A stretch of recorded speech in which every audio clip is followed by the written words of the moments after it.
Welcome to the Screen the Screener College Basketball Podcast with your hosts, Mike Randall and Gus Kearns.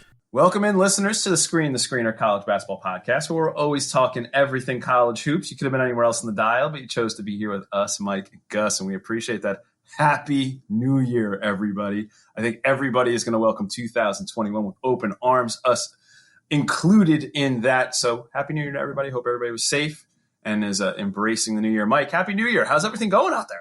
My friend, happy New Year. 2020, smell you later. Multiple Twitter pictures of athletes giving the finger to 2020. I agree with that as well. And I want to have resolutions here, Gus. So I want to start off this the right way. I want to publicly apologize to you about yet again another player that we disagree on, that you think is better or worse than I do, and you're right yet again. I am publicly apologizing for not realizing how good Corey Kispert is. I called him a weeble. I called him marginal. Not only, Gus, is he leading by far and away the best team in college basketball, and I mean by far and away. Best team I've seen since UNLV, back with the hot tub, but that's a podcast for another time. Corey Kispert, Gus, 21 points, 4.7 rebounds, 2.1 assists, a half a steal, 61% from the field, 88% from the free throw line, and 51% from the three-point arc. I think Corey Kispert is giving me the finger, and I publicly apologize to you.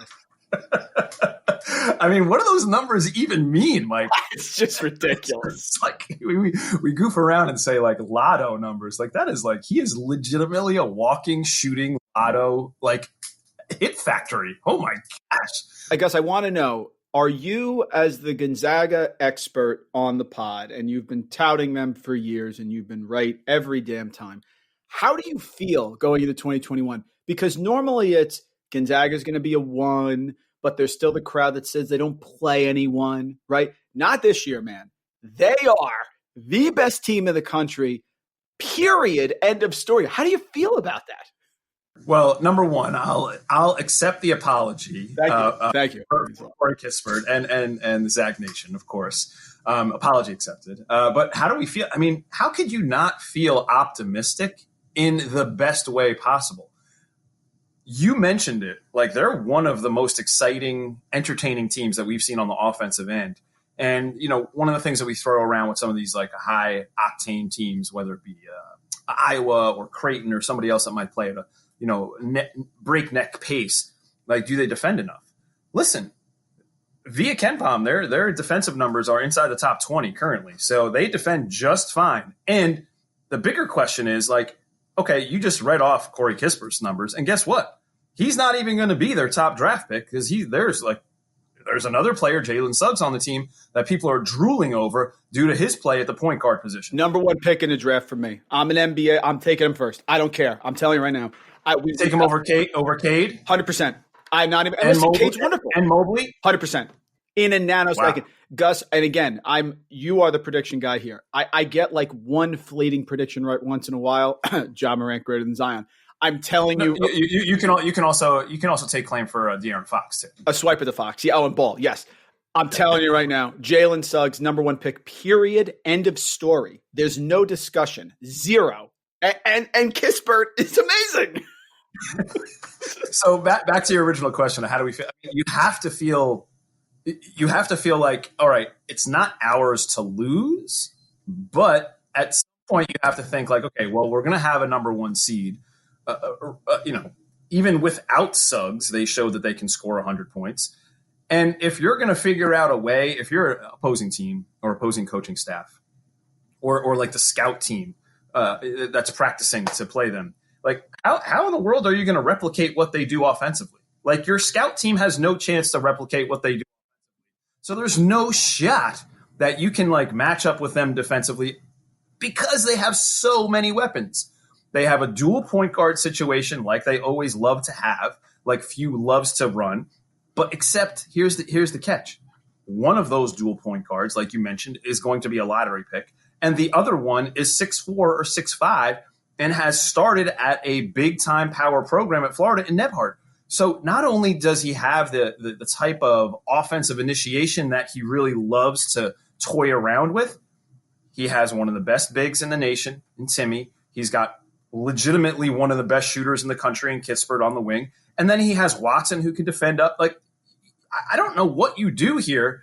And we're not even, we didn't even talk about like Ballo or some of the other freshmen that might get a little run later on. Like, he's a monster inside too. So they have diversity across the roster. Whew, they're just fun to watch. I think every time you tune in, you got to tune into them. Gus, second in Ken Pom adjusted offensive efficiency. Mark Few's got to get his act together. Only 19th in defensive efficiency. I mean, he's slipping. They're fourth in tempo. So what's amazing is we're good and we're efficient and we're going to run. Who does that?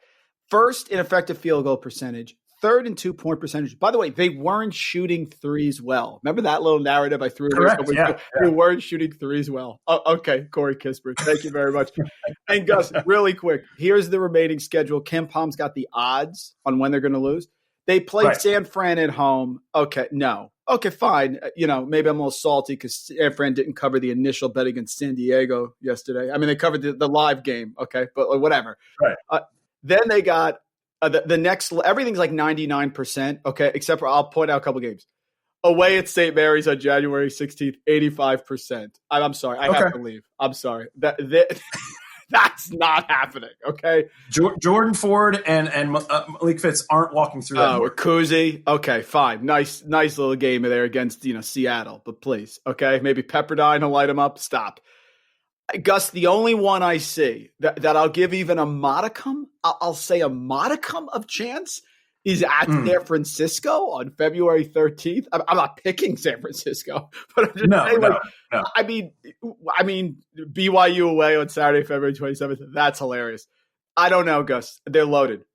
It's wonderful to watch. I just pray for health for them, that they're okay, that they stay healthy. Yes. And, if they only had a good coach and Mark Few, maybe, they go undefeated. But, can't have everything, right? Jesus. I think if you're going to look at like where they get up, I think the Pepperdine thing with Kessler Edwards and Colby Ross, I mean, there is talent there, and they won't be afraid to put up shots to match Gonzaga. You nailed the San Francisco one. Maybe just because Golden, they beat Virginia. Maybe. Right. I'm really stretched there. Yeah. And then, BYU, are you really going to count on Harms shutting? Gus. Okay. Please, I can't. Yeah. Let's move on. Combing his hair, beating. That's not happening. That is okay. Especially, didn't they beat him last year? Didn't BYU beat him last year? Yeah. That's going to be. It's going to be like 7. It's going to be Gonzaga -7. By the time it tips off, be Gonzaga -34. Please, I'm done. I apologize. Let's move on. Gonzaga. Apology accepted. Let's move on. All right. What did you see around the holiday season, around Christmas, where we saw the Big Ten kind of go a little tipsy-turvy? What are a couple things that you saw there where you're like, wait a second, this doesn't seem right? Or maybe this is like, a little market correction for the Big Ten. What'd you see there? Yeah, loved the Christmas slate there with the Big Ten. Again, trying to get some positive mojo here with COVID. I'll just go through the 4 games. Some stuff I got right, some stuff I got wrong. Loved Wisconsin against Michigan State. Michigan State is not good. We saw that. They don't have offense. Everyone's waiting for Izzo to get it right. That's fantastic. Keep losing money. I assume they'll get it right eventually, but loved Wisconsin in that game on the road. Fantastic job by them. Trice, 29 points. Thank you very much. The Iowa-Minnesota game, very odd. I did not think Minnesota could continue to dominate at home. Silly me for doubting Marcus Carr, who's tremendous and is an All-American guard on one of those teams somewhere, somehow. And Liam Robbins, Gus, the 7-footer who's really come around. He's making some 3-pointers. He's active around the basket. Listen, give it up to Richard Pitino. That was a great comeback there against Iowa. Beat Iowa 102-95. Carr dropped 30. Great job by them. Purdue, Maryland could not figure this game out. Stayed the hell away from it. Maryland ended up covering. Purdue's tough at home, but no one's there. Sasha Stefanovic for 3. Edey inside. Travion Williams not doing what I thought. He's not dominating the way I thought he would dominate. They're struggling with guard play. I think, Gus, that loss to Miami that occurred a few weeks ago where they blew the massive 20-point halftime lead, I think that was very telling there. And the last one, then, whatever, I'll kick it over for your opinions here.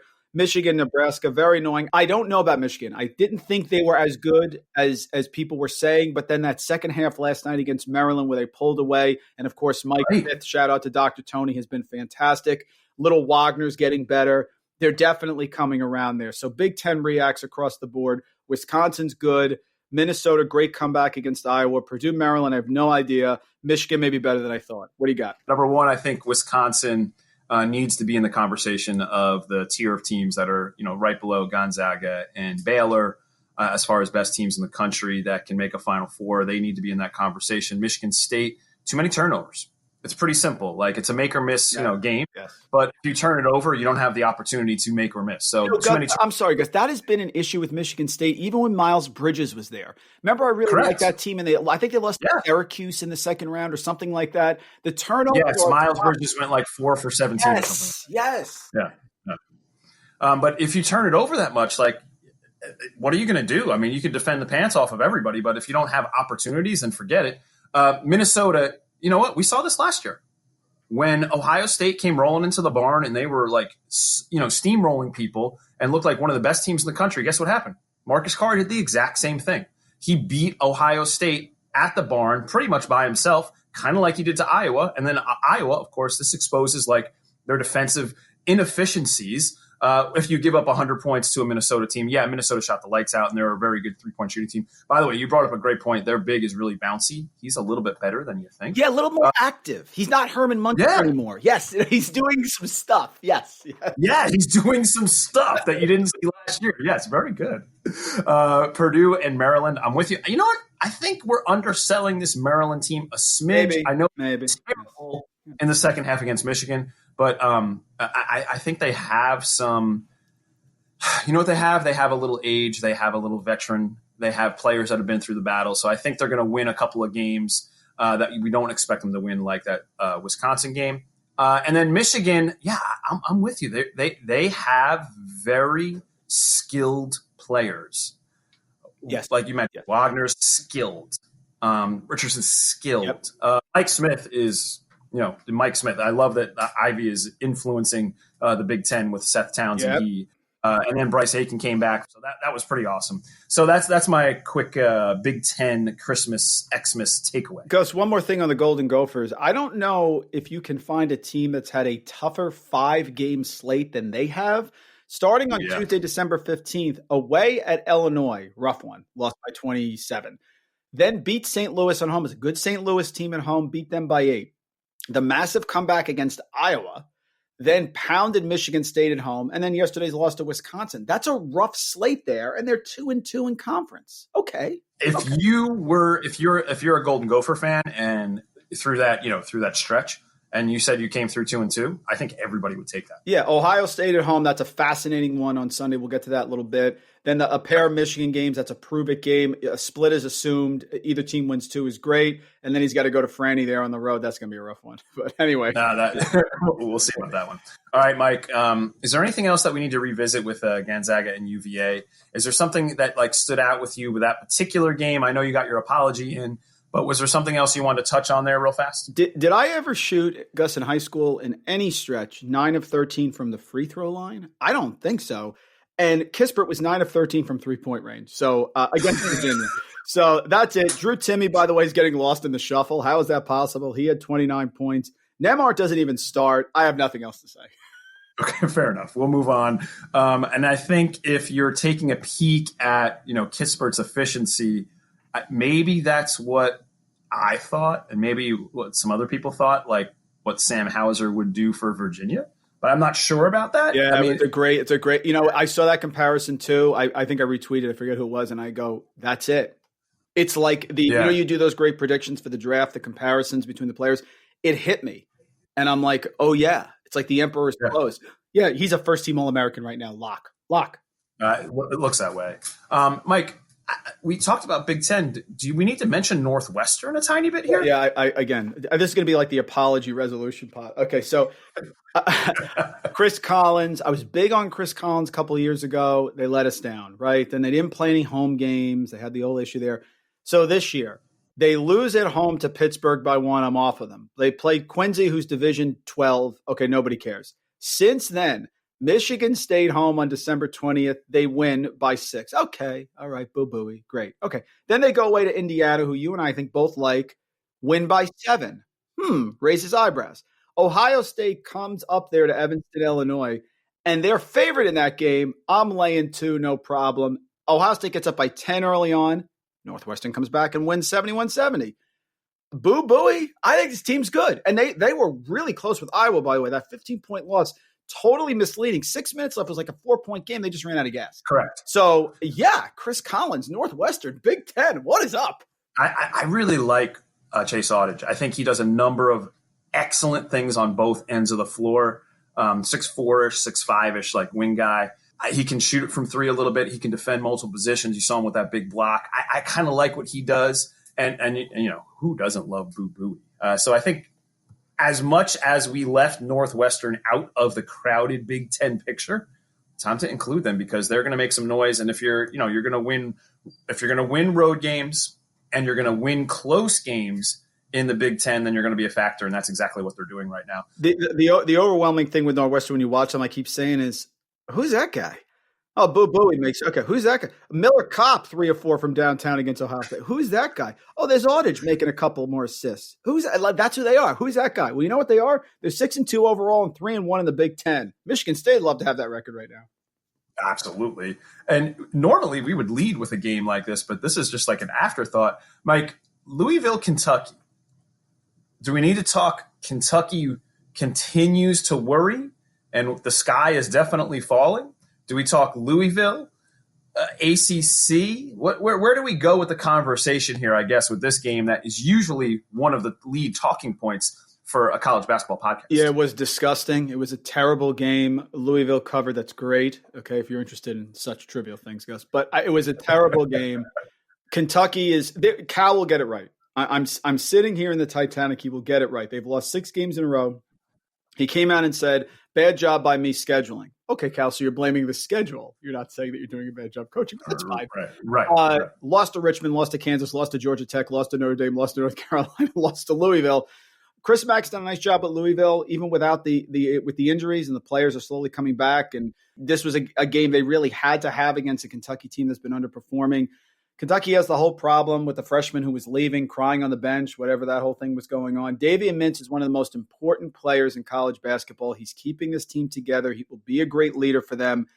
Really testing game coming up tomorrow, Gus, against Mississippi State away. I want to see what happens there. That's a game they can get. You know, Ben Howland's going to be tough for them as well. Only 25% from three-point range for Kentucky. That's nothing new. They get it going, but also 66% from the free throw line. They're just struggling. They're playing good defense, but they're struggling. Louisville has the excuse, of course, because the players are injured, but it was a win that they had to get. Cardinals now are 6-1 on the season. And I think 2 things. Number one, take the under with that Mississippi State game and Kentucky for sure. Yeah. And I think it was 125. Would you take the under? Is it 100? Yeah, I would. Okay. Yep. I would. Yeah. I mean, they've shot it atrocious from 3, and you mentioned their number from the free throw line. Yeah. So are you telling me that's going to turn around over the holidays? Yeah, I mean, I know we saw Wes Matthews on the Lakers, who was 0 for the season, and then comes out and goes 6 for 6 from 3. Glad to see a former Buck doing well, but I don't think that there's going to be that type of performance. Did you notice that how he dropped that, folks? He just dropped in that little nugget about Wes Matthews. I mean, as he's talking about Shaq. You know what I mean? Wes Matthews. I love him. Stop it now. But I think the Louisville takeaway is time to start paying attention to David Johnson. Yes. He's a definite NBA player, and that backcourt. We can talk about that backcourt as being one of the best in the nation with him and Carlik Jones. Carlik Jones has absolutely outperformed and overperformed. I think when you think of transfers that are transferring, quote unquote, up, and we can take Carlik Jones from Radford transferring to Louisville as transferring up, I think. And usually there's a little bit of a production fall off or a leveling out.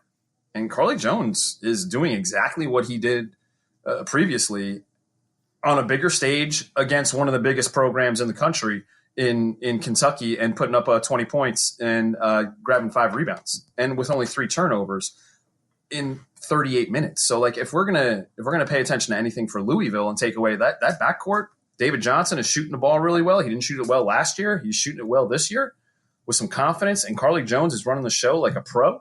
Ooh, I think that's going to be I think that's going to pay huge dividends with the bigs that they have. And like you said, when they get all those bigs healthy, they might actually be a factor. They might be something to pay attention to. And worth noting here, Gus, for Kentucky, I'm hanging on with them. They do have a schedule upcoming. They can get on a little bit of a run. Mississippi State, big one, of course. Vanderbilt home. That's a game they have to have if they're going to be competitive. Florida away, no Keontae Johnson, of course. So that's winnable. Alabama, no one can figure them out. Whatever. Auburn away looks a little bit down. Powell had a terrible game against Arkansas, by the way. Then Georgia. Yeah. They have some teams they can get on a run because they don't have the juggernaut that is the Tennessee Volunteers till later in the year.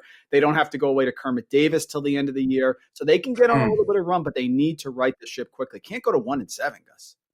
I think the thing that we talked about previously with both Duke and Kentucky is opportunity awaits to right the ship.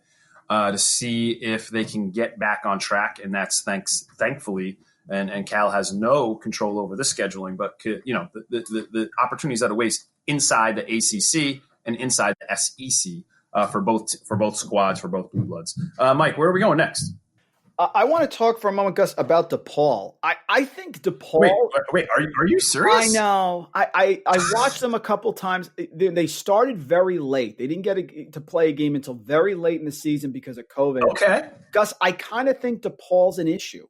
They really impressed me against Providence. This was a game Providence should have had. DePaul's playing, one of their early games of the season. They go to double overtime and lose. Charlie Moore's very good. The turnovers are a problem. They had 17 against Providence. That's a problem. But Javon Freeman Liberty, the transfer, does a lot of great stuff for them. Charlie Moore, they were hot from three. Romeo Weems with 5 or 6 from 3-point range. I was going to say, Weems can shoot it a little bit, right? Yeah, they're going to at home, Gus. They're a very live home team in conference. That's all I want to say about them. Providence, I haven't figured them out yet, really. David Duke, AJ Reeves blew my cover. Thank you.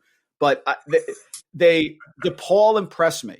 They run. They didn't run out of steam, even though they hadn't played many games. I like what they're doing there in DePaul. They were tired against UConn and, of course, James Boatnight. But I watched them. I'm like, this team's pretty good.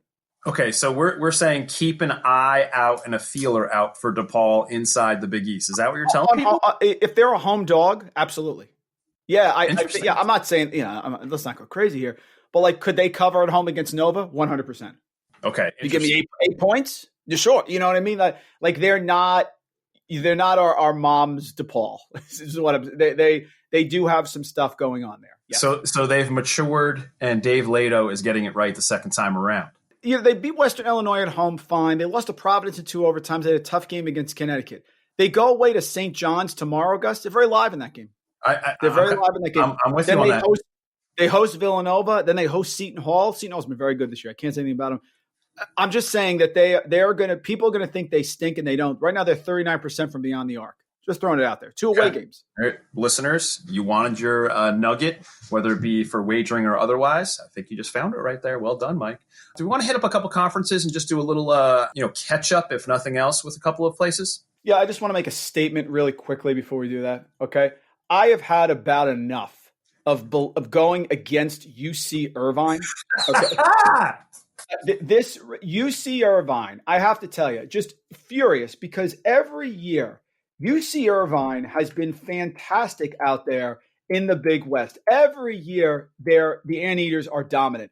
They played UC Santa Barbara, and all the preseason talk was at UC Santa Barbara. Gauchos. This was going to be the year. Yeah, the Gauchos. You got to get a split, guys. Okay, I know you played twice at UC Irvine. You got to get a split, and they didn't. I don't want to hear about it. The Big West is UC Irvine until further notice. That's all I have to say. I can't take it anymore. I'm kind of with you. Colin Welp, 6'9" forward, one of the best shooting big men that nobody knows about.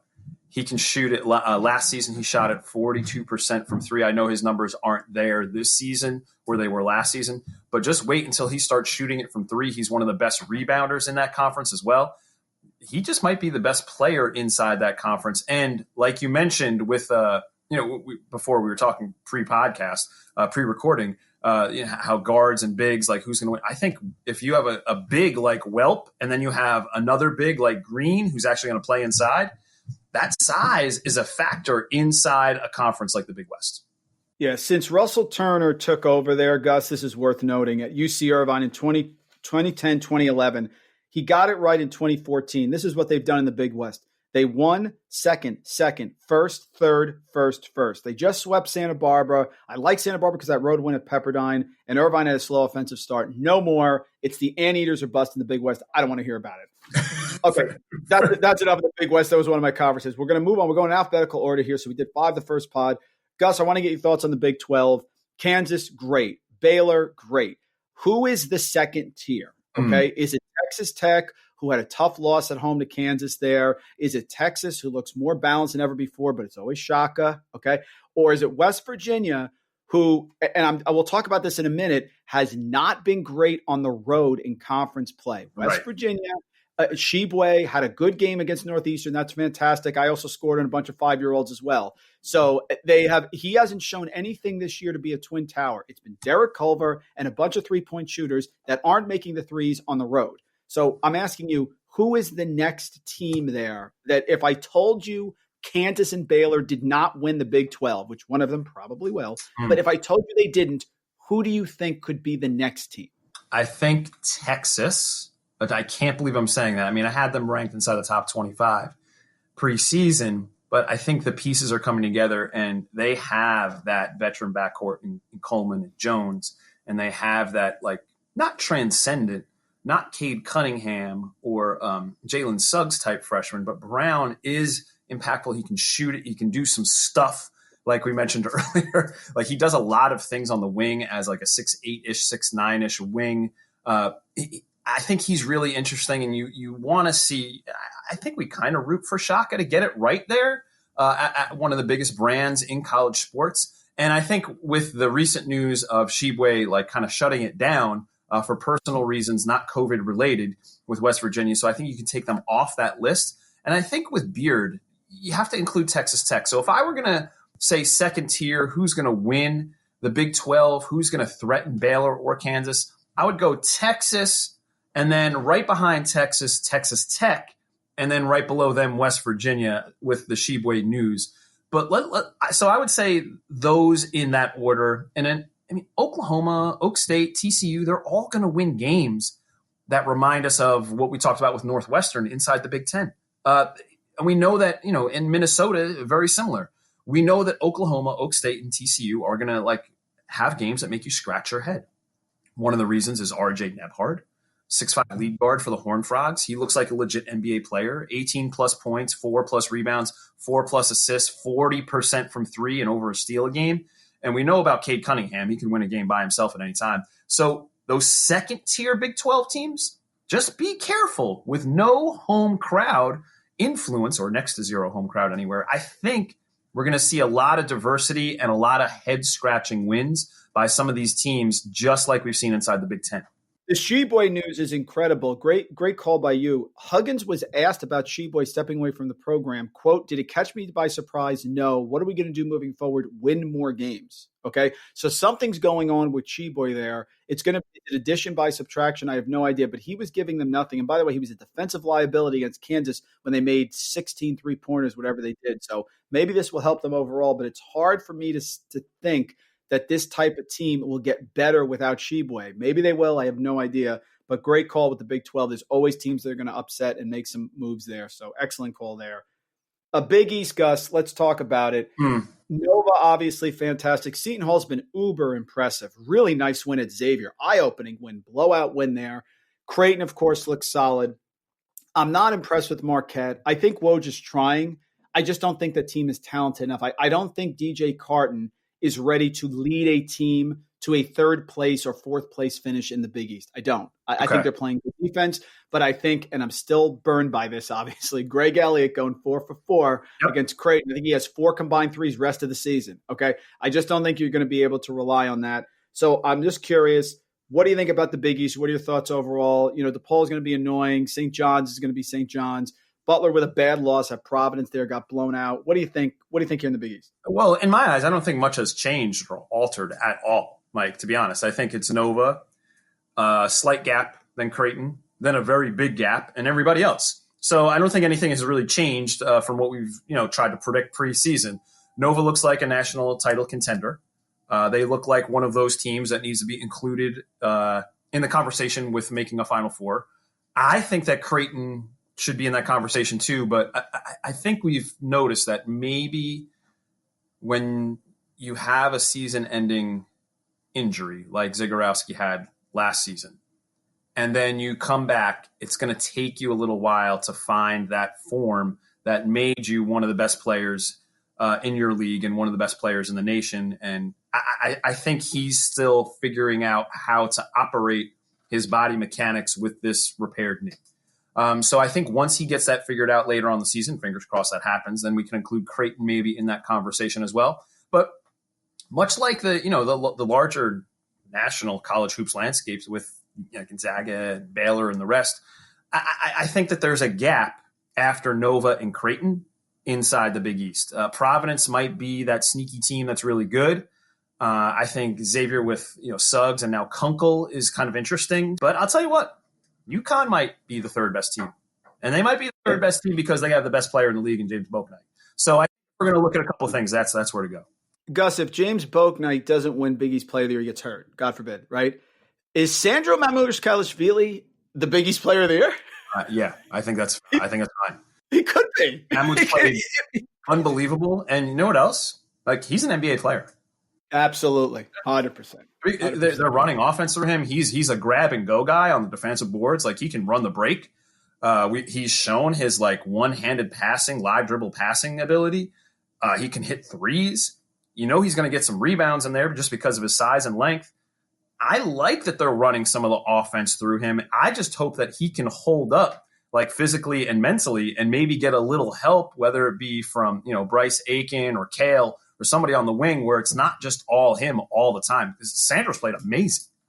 If we go back 1 year and I would tell you that you would be saying that Mamouche-Kalashvili and Corey Kispert are NBA players, and my response would be absolutely. Oh my gosh. What world are we in? You would have a conniption. Are you? I have a conniption on myself. It's whatever. Well, right. One more conference, Gus, and then I want to know who you got next. That's really the best part of the pod every single week. All right. Let's go to the Big Sky. I can hear Dr. Tony laughing right now. We're talking Big Sky. Montana's 0-2. Southern Utah swept them at home. Big Sky, Gus. We love it out there. We pay attention. Some people don't, but there's always some good stuff, and they're always live in the first round of the NCAA tournament. Are the Thunderbirds for real? What do you got in the Big Sky? I think Thunderbirds, we can include them for real. And Montana has been one of the favorites out there for, as long as we've been doing this pod. So the Grizz is usually one of the factors that we talk about inside the Big Sky. I tell you, Tavion Jones, he seems like a Big Sky Player of the Year type player. 18 points per game thus far. 6'7" junior guard.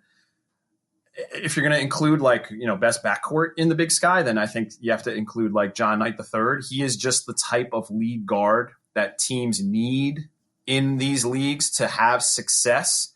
And we've always seen talented guards come out of the Big Sky. And Knight already has shown that he's I'm ready for this big moment. He nailed a late game free throw against the Big Sky traditional power Montana with under 3 seconds to play to lock up one of those wins, 64-63 against the Grizz.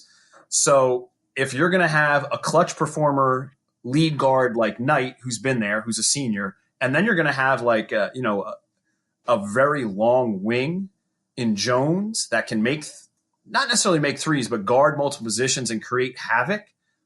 Jones and Knight are going to make the Thunderbirds for real and a factor all season inside the Big Sky. And the Grizz is in a hole, and they're going to have some ground to make up if they're going to continue to be that traditional power that we've seen the last couple of years. Great points across the board, and I'm not reliving my Big West frustration. So please, Gus, who do you have next here? Okay, all right. So let's go to who's Gus Got Next. We always try to highlight a couple of players, and then this is my squad. We're waiting on the sidelines, and we got next. We got winner. So we found a couple of players that need to get highlighted. First of those players is an Akron Zip. Lauren Christian Jackson.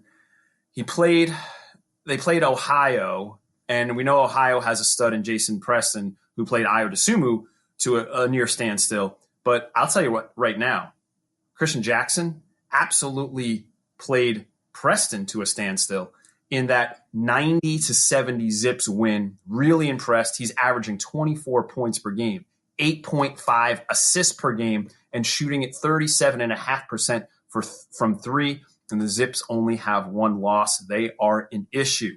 And then let's swing it out. We talked Obi Toppin last year so much, and Jalen Crutcher for that matter. But I'll tell you what, Ibi Watson for the Dayton Flyers, 6'5" Michigan transfer guard, is gathering some of that Obi Toppin offensive opportunity inside the Flyers' offensive sets. He's putting up over 18 points per game, and he's shooting 48% from three. So we'll kick it out to Ibi if we need a deep three. And I think we might have seen this before. That Houston team came in undefeated, and they played a tough Tulsa team. Brandon Rochelle from Tulsa. If you can make 2 free throws with 0.1 second against a top 5 team in Houston, you can have a spot on our squad anytime. 6'6" senior is putting up 14 points a game, 8 rebounds, and shooting 50% from the field. The LSU transfer has found a home in Tulsa. And Samari Curtis from Evansville.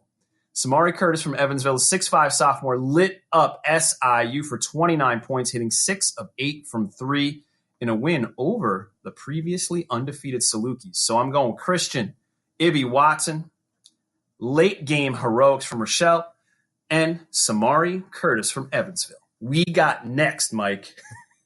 I love the players that you pick out because they're so versatile and they do so many different things. You picked out the Winthrop guy last week. What's his name? Chandra Baldwin. He went for a triple-double. Right, exactly. You pick out these guys that just do so much and just are winners. They contribute to winning. They're not one-trick ponies. They're not just scorers. Like I'm doing NBA DFS. Like you're not taking Duncan Robinson. I mean, he can shoot it. Let me tell you. But he's not getting you rebounds and assists. You're taking Tyler Hero. Okay? Love the box score. Rochelle is a winner. He's a winner. They were getting 8 points against Houston. Terrible job. That was an easy one. Frank Haith doing a great job. People think Tulsa's terrible. No one wants to pick Tulsa. They play slow. And here's Rochelle. Rochelle. Great team by you that you have here, man. Fantastic.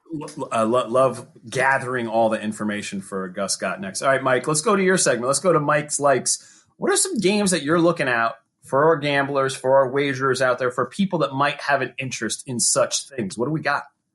I got a 3-pack coming out tomorrow for the Action Network on previews. Last time I did this went 2-1. I picked West Virginia over Kansas. Terrible job by me. So I'll just touch on the 3 games here that are coming out tomorrow that I took a look at. Texas at Kansas. You got to show it to me first, Shaka. Shaka is on the hot seat here. I understand they match up well. I get it. But McCormick inside has not gotten in foul trouble. He's been really solid, had a double-double there against West Virginia, against Culver and that group. He's not going to have as much difficulty inside.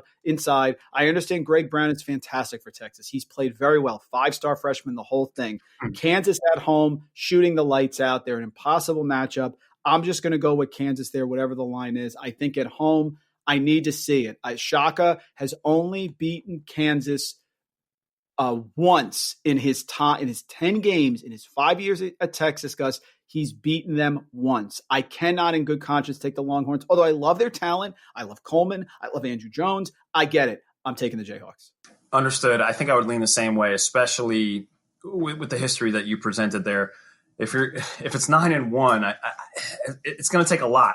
But I'll tell you what, if Texas wins this game, then we rightly include them inside the question that you framed earlier of like who could possibly win the conference. Maybe Texas can if they can pull this game off.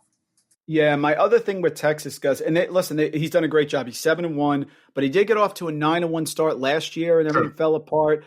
Are we sure their wins are as impressive as we think they were? Davidson by 2 in a neutral. Okay, fine. Okay. Nice win over Indiana, playing on the second game of back-to-back. Okay. North Carolina obviously doesn't look as great as you would normally think. And Oak State at home by 3. By 3 to Oak State at home. Now they're going on the road for their first true road game of the year to Jayhawk, Rock Chalk, Christian Braun. See you later. Next game I want to look at, West Virginia, Oklahoma. No Sheboy here. Lon Kruger, they don't turn the ball over. And I put some stat out. I forget what it is. It'll be in the article. Over the last 3 years, Bob Huggins, West Virginia Mountaineers on the road. Gus, there's something like 5-15 in conference play. Well, that makes sense just for the travel alone. West Virginia has to travel so far inside the Big 12 for every road game. So that makes sense. That is a hardship. It's a superior point. And against the spread, they're like 30%. I know winning on the road in the Big 12 is hard, Right. but I would say because West Virginia probably had one of the better teams, upper half teams in the Big 12. They're not winning on the road. Oklahoma's done a good job. Brady Manick had a terrible game against Texas Tech, the worst game of his career. He was not in the game for the last 5 minutes, and they still almost beat Texas Tech. I expect a big bounce back from him. Kruger's teams don't turn the ball over. I think I'm going to get a point or two here, and I'll be happy to take it with Oklahoma. Makes sense, especially what we talked about earlier. Like, we know that Oklahoma, Oak State, TCU are going to get a couple of these games. This might be one of those games. And the last one I got here for the Saturday slate, Alabama, Tennessee. Alabama's frustrated me. I love them coming in. Nate Oates, everything. They got hot, a nice win over Kermit Davis's Mississippi team that really can't make threes. Now they go on the road to Tennessee, who just boat raced Missouri. Okay. Tennessee, my love for them. Yves Pons. I mean, we can spend 45 minutes. Their defense is legit. Renaissance man. The Renaissance man. They are one of the few teams, Gus, that I could see possibly beating Gonzaga in a Final Four. They have a type of polarizing style, right? Like, you have to play defense against Gonzaga. You have to, and they can. Now, I wouldn't pick them, okay, right now, but they have a style. They are the best team in the SEC. I've been saying it since last year. Now they're home. Are they going to stumble against Alabama, who has no discipline? John Petty has not looked right the whole year. I don't think so. Alabama has lots of moving parts with their transfers. Tennessee is really locked in. They have returning parts. And the interesting part about Tennessee, and you brought up the talking point of like, who's one of the one squad in the nation that you would maybe give a shot against. Right. Powerhouse Gonzaga. Tennessee has to be there. And here's why. They have 2 5-star freshmen, that are sitting on the bench and not playing huge minutes yet. It's going to be like a in-season trade for them when Springer plays more minutes. He's been playing unbelievably well in the limited minutes that he has. I know Vescovi's been doing a great job at the point, but at some point you're going to integrate them and give them a longer leash. And I think when that longer leash occurs, then we're going to see a little bit of a talent jump on Tennessee. And they're already supremely talented. And remember, last year, Vescovi comes over mid-year. Lamonte Turner leaves. Vescovi's got to jump right in the fire. Now he's been the established guy. He's very creative with the ball, does a lot of things. They are an issue. One more game I want to touch on, then you can go in the Saturday slate. Drake, Gus. Okay, they're 11-0. They're 9-0 against the spread. And, of course, a lot of the conferences, Missouri Valley has done the same. They're scheduling these 2 consecutive games at the same location sort of thing to deal with COVID. Drake beating Indiana State twice on the road. Uber impressive because Indiana State, the Sycamores, are tough at home. They beat them and covered twice. They are 9-0 against the spread. Now they're home against Southern Illinois. Gus, I think they're going to 11-0, 13-0 in the season, 11-0 against the spread. They look really good, and they're rolling. Roman Penn, just a fantastic player for them. If you don't know him, get to know him. Are we aware of Shaquan Hemphill, Mike? He's an issue. We've talked Yves Pons and how much we love Yves Pons on the podcast multiple times, and we'll continue to do so. But we might need to include Hemphill in that conversation. He is supremely athletic and a highlight reel waiting to happen. It's worth turning in for Drake just for that. And by the way, there's nothing wrong with a good ring ding, right? Oh, darn right. I don't know if you keep putting that out. And I know, listen, I understand that every game is its own separate game and that you shouldn't use trends. Sometimes trends are so strong you can't ignore them. Drake, I'm taking him till I lose. Perfect. All right, rest of the Saturday slate. You got San Fran visiting number 1 Gonzaga. We look for any tripwires. This could be one of those tripwires like you mentioned earlier, Mike. We got number 12 Mizzou. Off to a 9-0 Arkansas team. Coach Muss, 12 noon CBS. It's kind of a big stage for both of those programs. Mizzou being unranked preseason and Arkansas still undefeated. That's an interesting one to pay attention to on national TV. Iowa visits the RAC and Rutgers at 2 p.m. on ESPN. Let's go Rutgers. And Duke finds its way back to the court against Scarty Barnes and Florida State. This is an ACC degenerate special right there. Mike, anything else you want to give for the listeners out there that we need to touch on? Yeah, really quick, just on those games. Ken Palm's got Gonzaga by 18. If he gave me 20, would I take it? I don't know. We're really getting into that. I don't know. Right. To me, it's Gonzaga's going to roll. Mizzou, Arkansas, very impressive job by Musselman. This is the year, Gus, of me having mea culpas to people I've gone against. Big win at Auburn. They shut down Justin Powell in the backcourt there. It was very impressive. Nice win by them. They're looking really good, and they're not getting enough credit here in the top 25. Iowa at the rack. The job that Steve Peichel has done is unbelievable. They beat Purdue and they cover with Ron Harper Jr. ruled out. I mean, just an incredible performance by them, their defense, and they play fast too, even with that defense. Just a great job by them against Iowa. Iowa better be ready to go in there. Good luck. And Duke against Florida State. I still haven't gotten a Florida State game right. I got them wrong against Clemson again. I have no idea. I just can't get them right. Only other team I want to touch on, Putty, and then whatever you got. Colorado State is for real. There it is. They had the trip up against St. Mary's, which was a bad loss. They just couldn't score. But please note that their defense was fantastic in that game. They held St. Mary's at home in that game to just 53 points. But they've been on fire. They played Fresno State back-to-back games and boat raced them by 20 in both games at home. They now play San Diego State back-to-back on the road. I'm telling you right now, they're winning one of those games.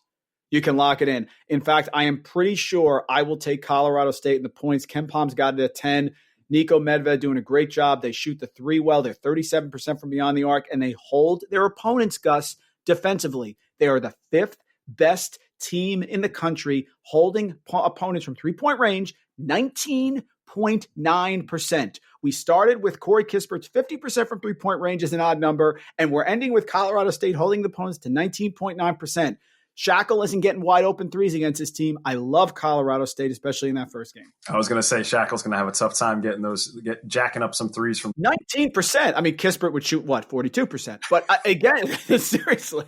And I guess we'll end on one of the notes. One of the two things real fast for me. Number one, Miles Johnson from Rutgers is going to give Garza everything he wants inside. He's going to make it really tough on him. I wouldn't be surprised if Garza has an inefficient day from the field because he's so gifted defensively. His plus-minus numbers for Rutgers, that's why they didn't have Ron Harper Jr., but they had Miles Johnson back, and his plus-minus numbers are bananas, even though if you look in the box score, it might not wow you with like 3 rebounds and 4 points. He's really important for them on the defensive end. And then it's important to look at the NBA game. Former Colorado State star, Becky Hammond, oh, yes. This was wonderful. Yes. I think he did it on purpose. I think it was a Gene Hackman move. Yes. I totally agree with that. And I think that it was kind of amazing. It was cool to see LeBron give Becky some props for being the first female NBA head coach in game. Really cool thing there. And, shout out to Colorado State. That's where she started as a college player as well. So I think that's a great place to end it. Absolutely. Listeners, please don't be afraid to give the podcast a follow on Twitter at SCS Podcast, efficiency of keystrokes, of course. Please go check out Mike's items, his 3-pack of games for the Saturday slate over at the Action Network, and give him a follow at Randall Rant. And you really like what you're listening to and you enjoy and don't mind Mike and I keeping you company during the college basketball season, go to your podcast consumption vehicle of choice and leave some kind words or a positive review. And we'll continue keeping you company during the college basketball season. Happy New Year out there, everybody. Good luck with your resolutions, and welcome in 2021. Give me some Rams basketball.